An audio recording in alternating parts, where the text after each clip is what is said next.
horned helmets were worn by many people around the world, but not, contrary to the modern myth, the Vikings. Headpieces mounted with animal horns or replicas were also worn, as in the Mesolithic Star Carr. These were probably used for religious, ceremonial or ritual purposes. Much of the evidence for these helmets and headpieces comes from depictions rather than the items themselves.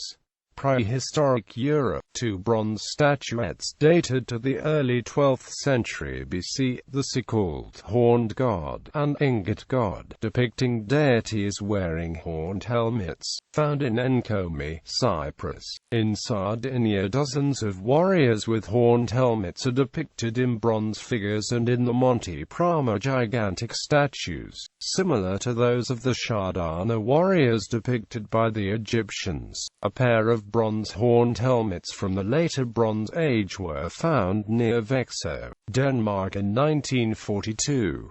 Another early find is the Grevensvænge hoard from Zealand, Denmark. The Waterloo Helmet, a Celtic bronze ceremonial helmet with repoussé decoration in the Latin style, dating to California, 15050 BC, was found in the River Thames at London. Its abstracted horns, different from those of the earlier finds, have straight and conical, late Gaulish helmets with small horns and adorned with wheels, reminiscent of the combination of a horned helmet and a wheel on plate C of the Gundestrup cauldron, were found in Orange, France. Other Celtic helmets, especially from Eastern Europe, had bird crests. The enigmatic Tor's pony cap and horns from Scotland appears to be a horned champion to be worn by a horse.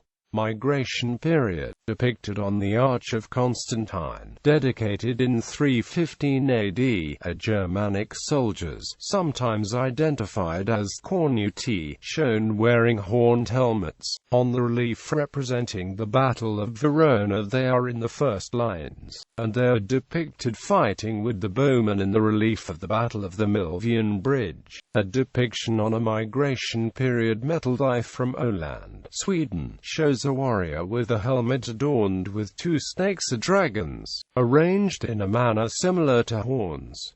Decorative plates of the Sutton Hoo helmet depict spear-carrying dancing men wearing horned helmets. A diebold for striking plaques of this kind was found at Torslanda, Sweden. An engraved belt buckle found in a 7th century grave at Fingalsham, Kent in 1965 bears the image of a naked warrior standing between 2 spears wearing a belt and a horned helmet. A case has been made that the much-repaired chalk figure called the Long Man of Wilmington, East Sussex, repeats this iconic motif, and originally wore a similar cap, of which only the drooping lines of the neckguard remain. This headgear, of which only depictions have survived, seems to have mostly fallen out of use with the end of the migration period.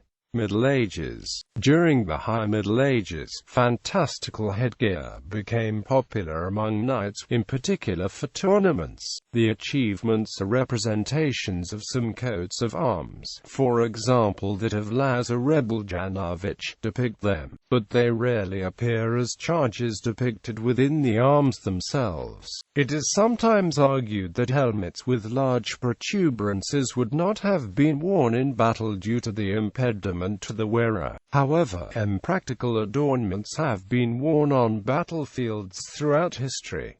In Asia, in pre-Meiji Restoration Japan, some samurai armor incorporated a horned, plumed or crested helmet. These horns, used to identify military commanders on the battlefield, could be cast from metal, or made from genuine water buffalo horns. Indo-Persian warriors often wore horned or spiked helmets in battle to intimidate their enemies. These conical, devil masks were made from plaited mail, and usually had eyes engraved on them. Popular association with Vikings. Popular culture has come to associate horned helmets strongly with Viking warriors.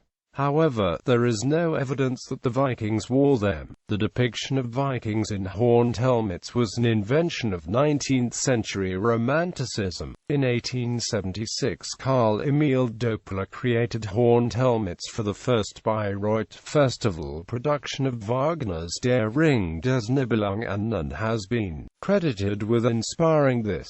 A 20th-century example is the Minnesota Vikings football team, which as its logo carries a horn on each side of the helmet. The comic strip character Hagar the Horrible and all-male Vikings in the animated TV series Vicky the Viking are always depicted wearing horned helmets.